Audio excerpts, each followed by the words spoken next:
Chers amis, chers frères et sœurs en Christ,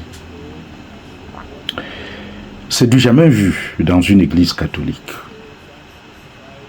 Du jamais vu, mais très révélateur. Je vais partager avec vous un contenu vidéo qui montre comment le nonce apostolique a lu l'heure. Il a eu chaud vendredi, c'est-à-dire hier, à Bamenda, lors de la consécration de la cathédrale. Au début de son homélie, il cite le ministre Fayengo comme représentant du chef de l'État, Paul Biya. Et dès qu'il ajoute Paul Biya, président de la République du Cameroun, les fidèles se mettent à murmurer. Suivez. His Excellency Mr. Francis Fayengo, National Coordinator of the CNDDR, representative of the President of the Republic of Cameroon, His Excellency Paul Biya.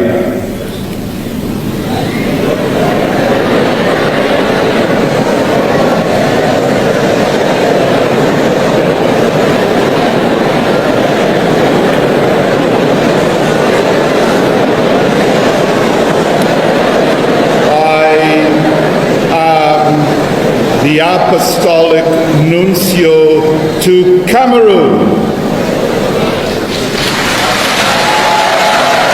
Vous savez, les anglophones ne jonglent pas. C'est du jamais vu. Mais encore une fois, c'est très révélateur. Le message est clair.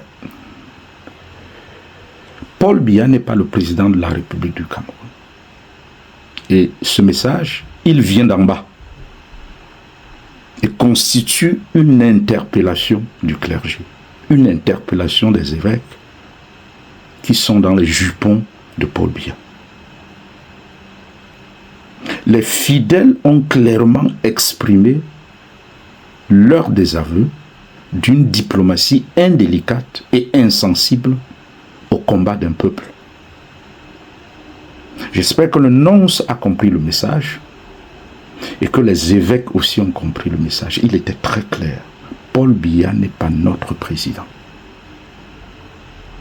Vous savez, les évêques doivent arrêter d'induire le nonce en erreur. Quand moi j'attire l'attention des évêques et même du clergé sur certaines indélicatesses, on me prend pour un fouteur de troubles. D'abord, que vient faire le représentant du chef de l'État à l'inauguration d'une cathédrale à Bamenda quand on sait ce que le régime Biya a fait à ce peuple? Je crois que le président de la conférence doit arrêter de mêler l'Église à ses rapports incestueux avec le régime. Vous voyez, c'est dans des situations comme ça qu'on regrette le cardinal Toumi. Que son âme repose en paix. Shalom.